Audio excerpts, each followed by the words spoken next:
नरेंद्र मोदी सरकार का थोड़े दिनों में 1 साल पूरा होने जा रहा है। एबीपी न्यूज पेश कर रहा है देश का मूव।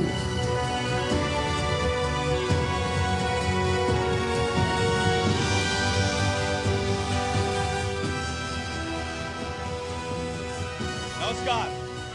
तो मोदी सरकार का 1 साल पूरा होने वाला है और आज एबीपी न्यूज जा पहुंचा है भागलपुर, जो कि मशहूर गायक किशोर कुमार का ननिहाल था।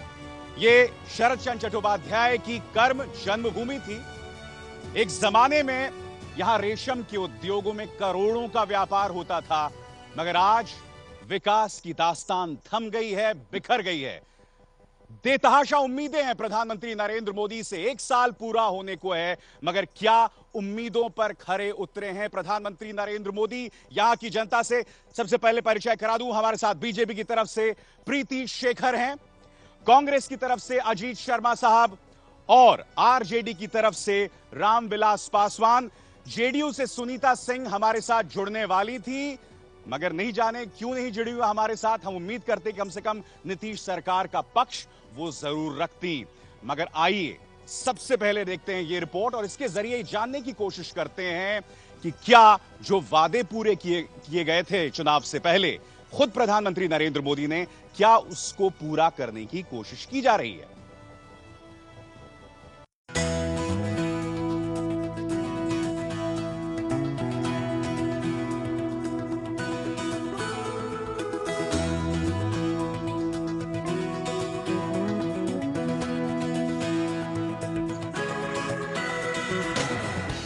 बिहार का ऐतिहासिक और सांस्कृतिक शहर भागलपुर। रेशम उद्योग में खास पहचान है इस शहर की।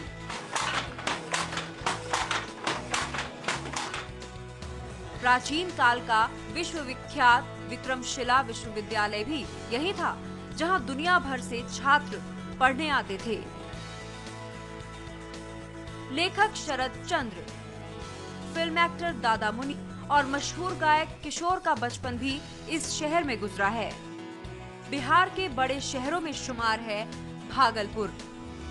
मेरे किसान ने जो अनाज पैदा किया था, उस अनाज को सड़ने दिया। पिछले साल 15 अप्रैल को जब प्रधानमंत्री उम्मीदवार नरेंद्र मोदी यहां आए थे, तो स्थानीय भाषा में यहां के लोगों का अभिवादन किया था। यहाँ नरेंद्र मोदी की ऐतिहासिक चुनावी रैली हुई थी। ढेरों वादे हुए थे, भागलपुर को तमाम सपने भी दिखाए गए थे। 2014 में केंद्र में मोदी की सरकार बनी और अब 1 साल होने को है। सवाल ये है कि 1 साल में कितना बदला है भागलपुर? मोदी राज में क्या है भागलपुर का मूड? भागलपुर की जनता से किए गए मोदी के वादे देखिए। मोदी का वादा, रेशम उद्योग के अच्छे दिन आएंगे। महंगाई पर चर्चा होनी चाहिए, नहीं होनी चाहिए। बेरोजगारी पर चर्चा होनी चाहिए, नहीं होनी चाहिए। भ्रष्टाचार पर चर्चा होनी चाहिए। रेशम के कर्मकारों के लाभ चर्चा होनी चाहिए। गंभीर बात होनी चाहिए, नहीं होनी चाहिए।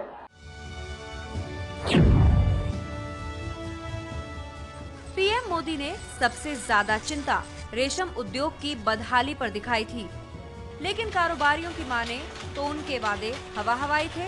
रेशम कारोबारियों की हालत जस की तस है। अभी तो हम बुनकरों के लिए अच्छे दिन नहीं आए हैं और हम लोग उसी मंदी का जो है इसे सामना कर रहे हैं। आज हमारे पास इतना बड़ा भागलपुर शहर, जो हर कोने हर चप्पे में बुनकर दिखाई पड़ेंगे, लेकिन यहाँ एक भी यार्न मिल नहीं है। मोदी का वादा, रोजगार। भागलपुर की धरती से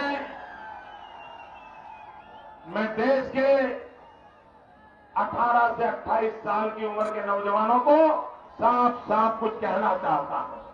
अगर मेरी बात आपके गले उतरे तो मेरे साथ चल पड़िए, मैं आपका भाग्य बदल दूंगा। वादे की हकीकत। साल 2013 में 700 बेरोजगारों ने रोजगार नियोजन ऑफिस में अपना नाम दाखिल कराया था। साल 2014 में केवल 3,400 लोगों ने अपना नाम लिखाया। इनमें से मुश्किल से 4 से 5% को ही नौकरी मिल पाई। जहाँ तक इन्होंने कहा था कि बेरोजगारों को रोजगार मिलेगा, तो ऐसा तो कहीं कोई पहल नहीं हुआ। ऐसी कोई योजना चालू नहीं हुई 1 साल में जो कि बेरोजगारों को रोजगार मिल सके। मोदी का वादा मनरेगा। 5 करोड़ लोगों ने नरेगा के अंदर रोजगार के लिए अर्जी की थी। पूरे हिंदुस्तान में 45 लाख लोग, आधे करोड़ भी नहीं, 5 करोड़ लोग मजदूरी चाहते थे, लेकिन रोजगार मिला सिर्फ आधे करोड़ को। वादे की हकीकत। साल 2013-14 में लक्ष्य 27 लाख था, जबकि 24 लाख को रोजगार दिया गया। साल 2014-15 में लक्ष्य 24,88,000 था, पर मोदी राज में सिर्फ 10,38,000 को ही रोजगार मिल सका। लेकिन जब से ये नई गवर्नमेंट आई है, इस गवर्नमेंट ने इनएक्टिवेट कर दिया मनरेगा का और फंडिंग बंद कर दिया। मजदूरी बिल्कुल बंद है, लोगों को काम नहीं मिल रहा, पलायन हो रहा है यहाँ से। जो कम हम लोगों ने लक्ष्य की प्राप्ति हुई, इसके पीछे कारण था कि पिछले 10 माह से केंद्र सरकार के द्वारा मनरेगा योजना के तहत राशि उपलब्ध नहीं कराई गई। भागलपुर के सांसद शैलेश कुमार उर्फ बुलो मंडल आरजेडी से हैं। इनका रिपोर्ट कार्ड भी 0 ही है। नरेंद्र मोदी के दावों और वायदों की पड़ताल में साफ दिखा, ना ही युवाओं का भाग्य बदला, ना ही रेशम उद्योग में कुछ काम हो पाया और ना ही मजदूरों के हाथ कोई काम लगा। ऐसे में यह कहा जा सकता है कि उम्मीद लोगों को अब भी है, लेकिन क्या अगले साल तक ये पूरी हो पाएगी, ये एक बड़ा सवाल है। तो सवाल ये कि क्या जनता को दिए गए वादे पूरे हुए? तो आइए बहस को शुरू करते हैं। सबसे पहले बीजेपी से प्रीति शेखर, बताइए क्या भागलपुर के अच्छे दिन आ गए? और आपके 30 सेकंड शुरू होते हैं अब। जितनी बड़ी खाई कांग्रेस ने यहाँ पर खड़ा करने का काम किया, उसको पाटने में वक्त लगता है, लेकिन 1 साल के कार्यकाल में आदरणीय प्रधानमंत्री जी ने जो काम करके दिखाया है, निश्चित रूप से ऐसा लगता है कि अच्छे दिन आ गए। चाहे बचपन से लेकर मृत्यु तक और युवाओं से लेकर महिलाओं तक, गांव से लेकर शहर तक, हर किसी के लिए सोचने का काम आदरणीय प्रधानमंत्री जी ने किया है। और लोगों को स्किल डेवलपमेंट के लिए, गंगा नदी जिस पर किसी का ध्यान नहीं गया था, उसके सफाई के लिए, युवाओं के कौशल प्रशिक्षण के लिए, और जो महिलाओं और खासकर कन्याओं के समृद्धि के लिए, और जो लोग बुजुर्ग लोग हमारे देश में कहीं। आपका वक्त खत्म होता हुआ है। अजीत शर्मा कांग्रेस से, बताइए क्या अच्छे दिन आ गए? और आपके 30 सेकंड शुरू होते हैं अब। अच्छे दिन आ गए, ये जनता जानती है। कुछ भी नहीं हुआ। प्रधानमंत्री ने जो वादा किए थे रोजगार देने का, 2 करोड़ 15 करोड़ क्या क्या बोलते थे, उसके बाद रेशम शहर जो आपने अभी कहा, बुनकरों के लिए एक भी काम नहीं किया गया है। मजदूरों के लिए मनरेगा फंडिंग कटौती की गई है। किसानों की जमीन लेकर उद्योगपतियों को दिया जा रहा है। यह उद्योगपति की सरकार है। नरेंद्र मोदी ने 1 वर्ष में भागलपुर किया, पूरे देश में कोई काम नहीं किया है। जनता को काला धन के नाम पर कि 15-15 लाख लोगों को मिलेंगे, आपको रोजगारों को। आपका वक्त खत्म होता हुआ। और आइए अब रुक करते हैं आरजेडी से रामविलास पासवान साहब का। पासवान साहब, क्या अच्छे दिन आ गए? और आपके 30 सेकंड शुरू होते हैं आप। ये दिन के सपना दिखाए थे माननीय पीएम साहब ने, ये दिन का सपना दिखाए थे कि हम युवकों को रोजगार देंगे। लेकिन आपको पता होना चाहिए, जनता को भी पता हो चुका है कि कितना इन्होंने रोजगार दिया बेरोजगारों को, और काला धन जो है वापस करके प्रत्येक व्यक्ति के खाते में जो है इन्होंने 15-15 लाख रुपया देने का वादा किया था, वो भी इनके जो है विफल रहे। एक भी, चाहे विकास का हो चाहे एनएच का मुद्दा हो, 23 साल से जो है आज भागलपुर का। आपका वक्त खत्म होता है। बहस का आगाज करते हैं। सबसे पहले प्रीति शेखर, आपसे हम जानना चाहेंगे। मैं मानता हूं कि एक सर्वे कराया गया था, क्लस्टर की योजना लाने की पेशकश थी, मगर आपके उस सर्वे में ही झोल निकला। आपके उस सर्वे पर ही कारोबारियों ने आपत्ति कर दी। तो क्या नियत है, अगर आप रेशम उद्योग को संवारना चाहते हैं, क्या नियत है मोदी सरकार? जी हाँ, मोदी सरकार के पास नीति भी है, नियत भी है, और वो अच्छे निर्देशन में वो और अच्छे नेतृत्व में काम भी करने जा रही है। और आपने सिल के बारे में चर्चा की, तो आप पहले उन लोगों से पूछे जिन्होंने इतने वर्षों तक सिल के नाम पर सिर्फ धंधा किया है और सिर्फ लोगों को लूटने का काम किया है। सवाल ये बताइए, सरकार तो आपकी थी, 1991 से लालू जी कायम हुए थे, और फिर इस राज्य ने उनका सुशासन देखा, तथाकथित सुशासन। तो सवाल ये कि रेशम उद्योग अगर बदहाली में है तो सबसे बड़ा योगदान तो लालू जी का। लालू जी उसमें जिस समय था उस समय इस तरह का कोई बदहाली नहीं था। ये जब से जो है यहाँ के अभी स्थानीय सरकार में ये शामिल थे सरकार में, उस समय से जो है ये मुझे तो पता चला था कि आप इस मौजूदा सरकार के साथ कुछ आप लोग का गठबंधन है, तो आप यहाँ पर उन्हीं को गरिया रहे हैं। नहीं, मौजूदा सरकार तो हम अभी हैं, पहले कहाँ थे हम, अभी हैं। और अभी जो सुचारू, तो आप जब किसी के साथ शामिल हो जाते हैं तो उसके सारे पाप धुल जाते हैं, उसकी काबिलियत बढ़ जाती है। सवाल ये कि कांग्रेस का भी 10 साल का शासन था, क्यों नहीं ध्यान दिया गया रेशम उद्योग? पहले ये बताइए कि आपको पता है 10 साल कब शासन था? पहले आप बताएंगे। नहीं, मैं केंद्र सरकार की बात कर रहा हूं, क्योंकि कम से कम पहल की जा सकती थी केंद्र सरकार की तरफ से।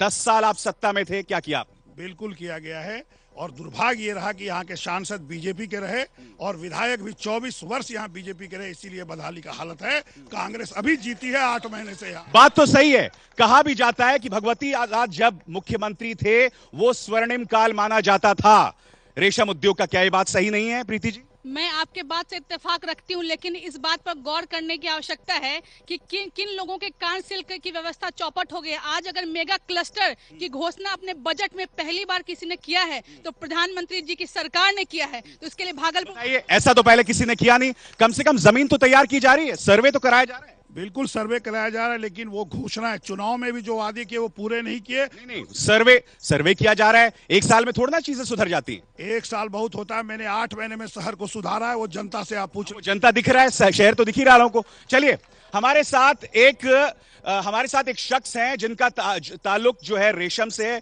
और हम आपको ये बता दें कि ये बुनकर, उनकी आपने आवाज रिपोर्ट में भी सुनी थी। आपके हिसाब से सबसे बड़ी समस्या क्या है? सबसे बड़ी समस्या जो यहाँ पर है यार्न की है, और दूसरी जो भारत सरकार में अभी मोदी सरकार बनी और बनते ही उन्होंने देश भर के बुनकरों के विकास के लिए और खासकर भागलपुर के सिल्क के उद्योग माने विकास के लिए जो मेगा क्लस्टर योजना को चालू किया या उसकी देने की घोषणा किए। मैं प्रीति शेखर से जानना चाहूंगा कि वो घोषणा कहां तक इंप्लीमेंट में आई, वो घोषणा घोषणे बनकर रहेगी या वो सरजमीन पर उतरी? सवाल ये प्रीति शेखर, क्या ये सही नहीं है कि आज जो बुनकर काम कर रहा है वो 2000 रुपए मुश्किल से महीना कमा पाता है? जिन चीजों के जरिए काम करता है वो पुरानी मशीन्स हैं। ये तो बुनियादी समस्याएं हुई ना प्रीति जी। मेगा क्लस्टर की जैसे ही बजट में घोषणा हुई तो मैं जिन्होंने सवाल किया है उनको ये जानकारी होनी चाहिए कि जिस चीज की बजट में घोषणा होती है और उसको क्रियान्वयन में थोड़ा वक्त लगता है, लेकिन जब घोषणा हुई है तो धरातल पर भी उतर के रहेगा। वक्त लगेगा। एक कोशिश तो हुई है, एक कवायद तो हुई है, वरना हम तो सुशासन देख चुके हैं 1991 के बाद जो हुआ। देखिए, जो सुशासन उस समय का था, माननीय हम लोगों का रेल मंत्री लालू प्रसाद जी थे, प्रत्येक साल जो है भाड़ा को कमाते जा रहे थे और पूरे देश में उन्होंने दिखाया लालू प्रसाद जी ने। सर, आप भूल गए, लगता आप शर्मिंदा हैं उस वक्त के जब वो मुख्यमंत्री थे। मैं आपसे पूछ रहा हूं, राज्य की सरकार जब आपकी सरकार थी, आप उनके रेल मंत्री की बात कर रहे हैं, क्या इतनी शर्मिंदगी आपको उनके मुख्यमंत्री कार्यकाल को देखिए? मुख्यमंत्री जी काल में जो है उन्होंने जो भी अपना किया है, कुछ रोजगार जो है बढ़ाने का काम किया है, विकास अपना जो है कर रहे हैं और जो है आगे भी करते रहे। आपके भी चेहरे पे मुस्कान है, आप भी समझ रहे हैं कहीं ना कहीं आप झूठ बोल रहे हैं। चलिए सवाल आगे लेते हैं। हेलो, मैं अपने किसान के खेती के बारे में दूर ले जाना चाहता हूं, शहर से दूर के। एक तो है कि मनरेगा के अंतर्गत जो भी काम मिल रहा है वो बहुत कम काम मिल रहा है, जिसके अंतर्गत यहाँ से सारे मजदूर पलायन हो रहे हैं। तो आज जरूरत है मैकेनाइजेशन खेती की, और जहाँ फार्म मशीन बैंक चल रहा है उसको देखने वाला आज कोई नहीं है। बताइए प्रीति जी, अगर मैं गलत नहीं हूं तो ये आंकड़ा है मेरे पास, 2013-14 में 28 लाख लक्ष्य था, 24 लाख लोगों को रोजगार मिला। 15 में आके तो मेरे ख्याल से 24 लाख लक्ष्य हो गया और शायद सिर्फ 10 लाख लोगों को मिला। ये है आपकी गरीबों की सरकार। आज जितने भी लोग किसान हैं, गरीब हैं या गांव में निवास करते हैं, आदरणीय अटल जी के समय में गांव से शहर को जोड़ने के लिए प्रधानमंत्री। अब कहां इतिहास में पहुंच गई प्रीति जी? मेरा सीधा सवाल है, उसका जवाब दीजिए। मनरेगा का लक्ष्य कम क्यों हुआ? सवाल ये था, इतिहास में सवाल नहीं था आपसे। हाँ, मनरेगा के जहाँ मैं वही उसी बात पर मैंने संदर्भ का उल्लेख किया उस समय, और आज किसानों को हित को लेकर प्रधानमंत्री सिंचाई योजना भी इसी कार्यकाल में घोषणा हुई, सिंचाई के लिए, किसानों के दर्द को समझने के लिए। चाहे मनरेगा की जब आप बात करते हैं तो मनरेगा में भी जो भी पहले हुआ, तो उस समय जो हुआ उसके बारे में भी चर्चा होनी चाहिए कि पहले क्या हुआ, एक साल में क्या लोग जमीन से धरातल पर आने के लिए, जो खाई उसको बांटने के लिए एक चुटकी में जादू नहीं है, लेकिन अच्छे दिन आएंगे, अभी भी आप आएंगे। अजीत जी, आज 2 अहम घोषणाएं की हैं, पेंशन योजना, प्रधानमंत्री की 3 योजनाएं हुई घोषणा। ये तो तुरुप का पत्ता है। यह तो सोनिया गांधी यूपीए सरकार में हुआ था, धन जन योजना, उसको विस्तार इन्होंने किया है। बिल्कुल नहीं, याद कीजिए। पेंशन योजना और आज जो प्रधानमंत्री ने 3 योजनाओं की घोषणा की है, उनको बधाई देता हूं, लेकिन ये योजना यूपीए सरकार के द्वारा चालू की गई थी, इनको विस्तार। ऐसा है क्या? आप क्या योजनाओं को नया नाम देके उसकी पैकेजिंग करके सामने पेश करती हैं? तो भाई साहब, आप भी तो इतने दिन थे, आपने क्या किया? आपके पास मैनेजमेंट नहीं था, आपके पास स्किल नहीं था, आपके पास व्यक्ति नहीं थे, आपके पास सोच नहीं थी, तो आपने क्यों नहीं किया? वो मोदी जी ने करके। मैं आपको यह बता दूं, यहां पर विक्रमशिला यूनिवर्सिटी है। विक्रमशिला यूनिवर्सिटी वो यूनिवर्सिटी है जहां से बुद्धिज्म का प्रचार हुआ, जब नालंदा को जिंदा किया जा सकता है तो विक्रमशिला को क्यों नहीं? मेरे साथ वरिष्ठ पत्रकार मौजूद हैं, गौतम सरकार, जो टेलीग्राफ से जुड़े हुए हैं। गौतम जी, आपसे मैं जानना चाहूंगा, विक्रमशिला को फिर से जीवित क्यों ना किया जाए, और क्या उसे ना जीवित करने के पीछे की वजह सियासत है? ये सियासत तो है, क्या कि देखिए, सबसे बड़ी बात है जो विक्रमशिला यूनिवर्सिटी जो है, आज विक्रमशिला है इसीलिए पूरे वर्ल्ड में बौद्धिज्म है। वहाँ के दीपंकर श्रीकांत नतीश जो प्राचार्य थे, उन्होंने तिब्बत में जाके लामाइज्म का उन्होंने स्थापना किए, और उन्होंने टेक्स्ट जो बौद्धिज्म का जो टेक्स्ट है उन्हीं से वो ही किए।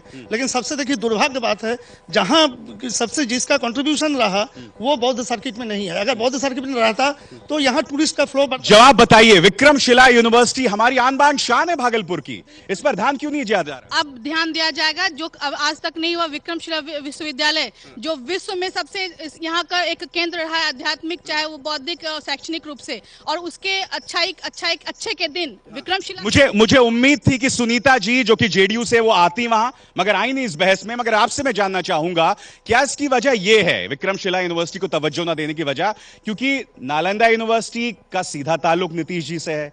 क्या यह वजह है कि विक्रमशिला को नजरअंदाज किया गया?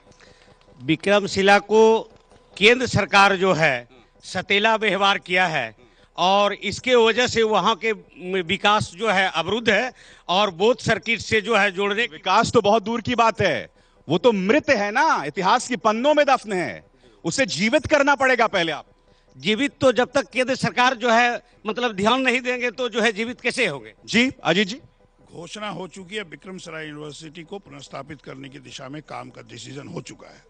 चलिए और भी सवाल लेते हैं, लोगों के सवाल। जी बोलिए। यहाँ पर राजद और कांग्रेस के जो प्रतिनिधि आए उनसे मैं पूछना चाहता हूं कि बिहार को लालू और नीतीश ने, लालू को और कांग्रेस ने विगत 50 साल पीछे भेज दिया गया। कांग्रेस की सरकार, अभी ये लोग गठबंधन में आ गए। जब भागलपुर के अंदर एयरपोर्ट की बात होती है, एयरपोर्ट के लिए कंपनी शुरू हो जाती है, तो नीतीश कुमार जी 65,000 रुपए लैंडिंग चार्ज लगा देते हैं। क्या जवाब है इनके? आपने कई मुद्दे उठाए, यहाँ पर कई मुद्दे आपने उठाए। सवाल यहाँ पर ये कि जनता तो जानती है ना, जनता तो जानती है कि नीतीश कुमार ने अपनी पूरी सियासत लालू के कुशासन पे की थी। आज गलबैया हैं, साथ हैं। अब जनता ये सवाल तो पूछेगी आपसे। अभी तक तो गलबैया नहीं हुआ है, विलय होने की बात हो रही है, आपको भी पता है। और राजद और नीतीश जी क्या कर रहे हैं वो जवाब उनसे पूछिए। कांग्रेस एक नेशनल पार्टी है, उसकी बात करनी है तो नरेंद्र मोदी ने 1 साल में कोई काम नहीं किया पूरे देश में, यह बात पूरी जनता जानती है। और आने वाले चुनाव में क्या आपके गठबंधन में विरोधाभास नहीं है पासवान जी? क्योंकि पूरी सियासत तो उन्होंने लालू की विरोध, अपनी सियासत खड़ी की नीतीश जी ने लालू के विरोध में। कोई गठबंधन में कोई विरोध नहीं है, कोई विरोधाभास नहीं है। जो विरोधाभास कर रहे हैं उसके लिए राष्ट्रीय अध्यक्ष जी ने कह दिया है कि आप जा सकते हैं, और कहां जा सकते हैं? आप जहां भी जा सकते हैं, रास्ता खुला हुआ है। कमाल का गठबंधन है साहब, कमाल का गठबंधन है। चलिए और सवाल बोलिए। मैं बीजेपी से सवाल करना चाहता हूं। कि सवाल ये है कि ये अभी जो आप क्वेश्चन उठा के आपके इंश्योरेंस प्रोग्राम चल रही है, तो ये जो प्रोग्राम है मोदी जी का सारा कार्यक्रम पहले दो तब देने की बात करेंगे। आपने देखा जनधन योजना में उन्होंने भारत सरकार से, भारत के गरीबों से पैसा ले लिया, इंश्योरेंस में पैसा ले लिया, देने के नाम पर मजदूरों को इनके पास पैसा नहीं है। नेशनल पॉइंट ऑफ व्यू पे इनका जो स्टेटमेंट होता है विदेशों के अंदर, वो इंडिया को ह्यूमिलेट करने के लिए होता है। चलिए आप कई मुद्दे उठा रहे हैं। सवाल ये, जब इस सियासत इस तरह पे होगी तो कहीं ना कहीं इसका जवाब देना आप लोगों के लिए बहुत मुश्किल होगा। पहली बार ही तो भारतीय लोकतंत्र में पहली बार शायद हुआ कि अटल पेंशन योजना से लेकर बच्चों, लड़कियों के लिए और सबके लिए योजना बन रही है। और जनधन योजना के माध्यम से जो लोग कभी बैंक का दरवाजा नहीं देखे थे, जहां तक बैंक के अधिकारी नहीं पहुंचते थे, अब बैंक खुद गरीब लोगों के घर जाकर खाता खोलकर जनधन योजना में खाता खुलवाने का काम। तो ये गरीबों की सरकार तो हुई ना साहब, तो गरीबों की सरकार हुई। बिल्कुल गरीबों को अनदेखी कर रही है। मनरेगा में सारे फंडिंग बंद हुए हैं, किसानों की जमीन उद्योगपतियों को दिया जा रही है। उद्योगपतियों की सरकार है। आपको मैं बताना चाहता हूं, यह इस बार चुनाव में बिहार में बीजेपी को पता चलेगा। चलिए, तो आज हमने आपके सामने भागलपुर से जुड़े मुद्दे रखे और एबीपी न्यूज इसी तरह से देश के अहम लोकसभा सीटों तक जा रहा है, लोगों की आवाज और जनता के नुमाइंदों की बात आप तक पहुंचा रहा है। कल एक बार फिर एक नई जगह पर एबीपी न्यूज होगा। कार्यक्रम में जुड़ने के लिए बहुत बहुत शुक्रिया।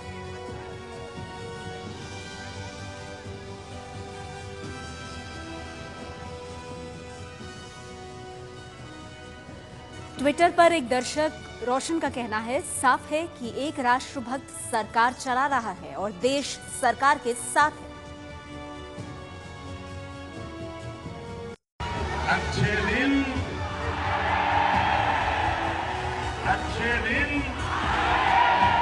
देश का मूड।